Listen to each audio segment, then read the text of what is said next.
अस्सलामुअलैकुम। एक सवाल नए ब्लॉगर्स की तरफ से बहुत ज़्यादा पूछा जाता है कि सर हमने डाटा को किसी साइट से कॉपी किया, कॉपी करने के बाद 4 से 5 दफ़ा रीफेरेज किया और रीफेरेज करने के बाद हमने उसे अपने ब्लॉग पे पोस्ट किया, या हमने कंटेंट को किसी भी एआई जैसे कि चैट जीपीटी वगैरह से जनरेट किया, जनरेट करने के बाद उसे वहाँ से कॉपी करने के बाद रीफेरेज किया और रीफेरेज करने के बाद अपने ब्लॉग पे लगाया। लेकिन इन सब तरीकों का इस्तेमाल करने के बावजूद भी गूगल ने हमारा जो ब्लॉग है वो मोनेटाइजेशन के लिए रिजेक्ट कर दिया और स्पैमी कंटेंट की वायलेशन या पेनल्टी लगा दी है। तो सवाल ये है कि आखिर गूगल को कैसे पता चलता है कि हमारा कंटेंट कॉपीड है या स्पैमी है। इस सवाल का जवाब मैं आपको इस वीडियो के एंड पे देता हूँ, लेकिन आप ये जान लें कि गूगल कहता है to monetise a site with AdSense you should have a unique and valuable content and provide a good user experience. इस बात का सीधा सीधा मतलब ये है कि गूगल ये कह रहा है कि अपनी वेबसाइट को एडसेंस मोनेटाइजेशन से अप्रूव करवाने के लिए आपके पास यूनिक और वैल्यूएबल कंटेंट होना चाहिए जो एक यूज़र को गुड एक्सपीरियंस प्रोवाइड करे। यानी आपके ब्लॉग का जो कंटेंट है वो यूज़र फ्रेंडली होना चाहिए। अब आपको कैसे पता चलेगा कि आपके ब्लॉग का कंटेंट यूज़र फ्रेंडली है या नहीं? देखिए, बड़ी स्ट्रेट फॉरवर्ड गाइडलाइंस है कि ऐसा कंटेंट जो किसी वेबसाइट से कॉपी किया गया है और कॉपी करने के बाद एज इट इज़ पेस्ट कर दिया गया अपने ब्लॉग पे, यानी ओरिजिनल कंटेंट को कॉपी करने के बाद पेस्ट किया, तो वो गूगल अप्रूव नहीं करेगा। और नंबर 2, ऐसा कंटेंट जो कि आपने किसी दूसरी साइट से लिया और उसमें आपने थोड़ी बहुत तब्दीली कर दी। कैसे तब्दीली की? बाय सब्स्टिट्यूटिंग सिनोनिम्स और यूजिंग ऑटोमेटेड टेक्निक्स।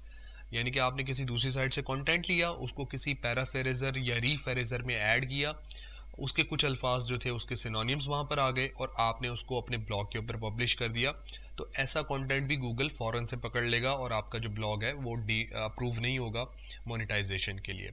तो इतनी वाज़ेह और स्ट्रेट फॉरवर्ड पॉलिसीज़ के बावजूद भी अगर आपको ऐसे लगता है कि हम ऐसी टेक्निक्स का इस्तेमाल करते हुए गूगल को धोखा दे देंगे और हम अपना ब्लॉग मोनेटाइज कर पाएंगे, लेकिन ऐसा नामुमकिन है। इसलिए मैं अपनी कोर्स की वीडियो में कई दफ़ा कह चुका हूँ कि आप कॉपी पेस्ट की तरफ मत जाएं। अपनी जहनी सलाहियतों को इस्तेमाल करते हुए अपना कंटेंट क्रिएट करें, यूनिक चीज़ लेकर आएँ, तभी आपका ब्लॉगिंग में नाम बनेगा।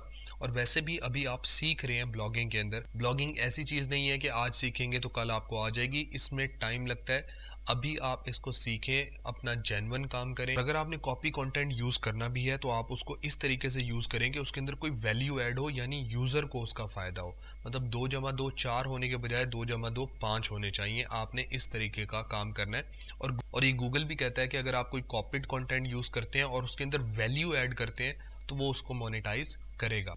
अब आते हैं मेन सवाल की तरफ कि गूगल को कैसे पता चलता है कि आपने ये टेक्निक्स इस्तेमाल करते हुए कंटेंट जनरेट किया है। सिंपल सा आंसर है इसका, आप ब्राउज़र कौन सा यूज़ कर रहे हैं। आपका डेफिनेटली जवाब होगा गूगल क्रोम। गूगल क्रोम किसका ब्राउज़र है? जाहिर सी बात है गूगल का ब्राउज़र है।